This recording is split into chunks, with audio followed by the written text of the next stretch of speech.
From KUNC and the NPR network, this is In The NoCo. I'm Erin O'Toole. In February of 1942, not long after the bombing of Pearl Harbor, the military forcibly removed thousands of Americans of Japanese descent from their homes. Most of them were full citizens who had been born and raised in the United States.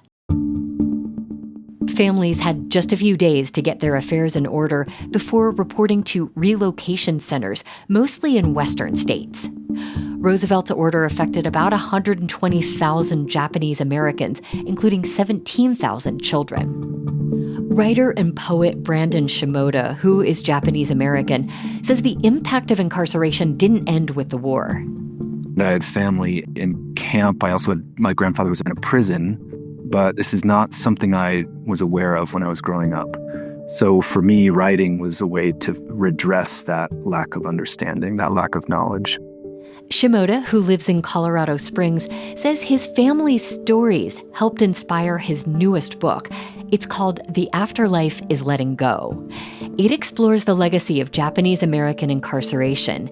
This Saturday, he'll speak about his work as part of the Fort Collins Book Fest. He says the book is a work of nonfiction, but he drew on his background as a poet as he was writing. My orientation is poetry. I identify as a poet. And so I think that everything I look at, everything I experience through that particular orientation, which partly means that I'm looking for things that are maybe more obscure, things that are hidden in the shadows or purposefully obscured by official narrative. Because this story has been told many, many, many times, and there's a particular reason why it's been told many, many, many times, largely because it's not really been listened to in the way that it needs to be listened to. But I'm fourth generation, I'm Yonsei, Japanese American, and so I feel like one of my privileges as somebody who exists a couple generations later is to confront it and experience and translate it in ways that maybe it hasn't been translated before. You know, the camps that we're talking about are commonly called internment camps, but you use the term concentration camps. Can you just briefly talk about why you use that term? Sure. Well, that's a word that was used by FDR.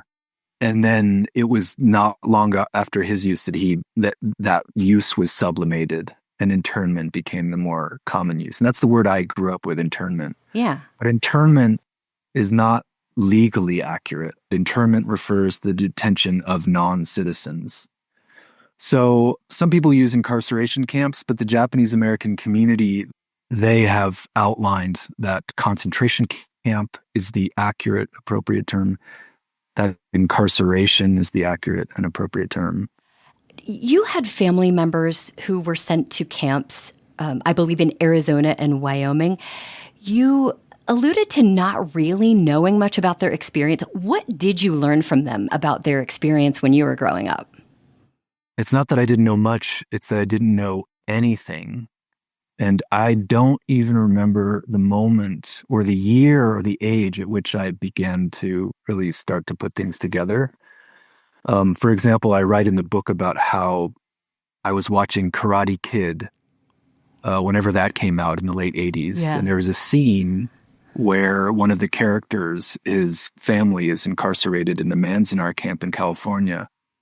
And I remember feeling some sort of sting of nauseating recognition, but I didn't really have anything to attach it to. I only knew that there was something that seemed like physically familiar about what was happening in that scene. And I hated that scene, by the way. I wanted to push it aside and return to just the narrative of the movie, which is ridiculous. And I feel sort of ashamed of that. But the process of learning is still ongoing. So I'm talking about a 40-plus year process of learning. There's so much that I still don't really understand. Right. And for example, I have one of my father's cousins who is in the Heart Mountain camp in Wyoming. She's still alive. She lives in Salt Lake City. She's in her 90s. And I've been having conversations with her on the phone about what she remembers. And doesn't really talk about it in depth. You know, her answers are fairly simple and she has a somewhat rosy memory of the experience. So I'm learning through that too. She's shared much more than just the rosiness, but it's something that it seems to be inexhaustible so far. How do you interpret your family's hesitancy to talk about their experience? There are many reasons why my family and many, many, many families remained silent about it. There was an enormous amount of shame with which the Japanese Americans emerged from the camps and from the war. But also there was a real pressure, an enforced pressure for the Japanese American community to assimilate into white culture. And so one of the ways that they could do that was by not talking or talking so volubly about the violence that had been committed against them.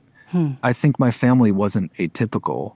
I think that my grandfather in particular, emerging from that experience, he wanted to build his career. And he wanted to be above reproach. And the way that he could do that in one way was by not talking too much about it. We are watching President Trump's administration gear up for massive immigration sweeps and talking about detaining the people they arrest. As someone who has studied camps, what is your reaction as these new policies unfold? Well, it is terrifying, and the impacts are immediate and they're very real. But it needs to be reiterated that this is a system. This is a structure that is handed from one president to the next. So, for example, many of the incarceration sites that are being used or that are being proposed to be used are sites that could have been closed by previous administrations. The Biden administration, Trump administration prior to that, Obama administration, they've all managed to keep these various sites open and available. Right. So Trump is maximizing on a situation that already existed. But this is the way that I believe the United States functions. It's sort of recursive violence against communities of color primarily. Every day brings us new information and new things to be terrified by. But I think it is important to be grounded in the historical reality of these things being constantly available, legislation and incarceration sites and so on, that any president at any moment could make use of.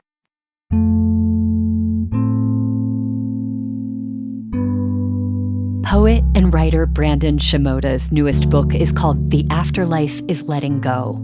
He's a featured author at Fort Collins Book Fest. He'll be speaking at the Carnegie Center for Creativity on Saturday afternoon. You'll find more information in our show notes and at KUNC.org. Before we go, a quick correction. Monday's episode on a possible vaccine against weight gain gave the wrong last name of a researcher on the project. His name is Luke Desmond. That's it today for In The NoCo. I'm Erin O'Toole. Thank you so much for listening.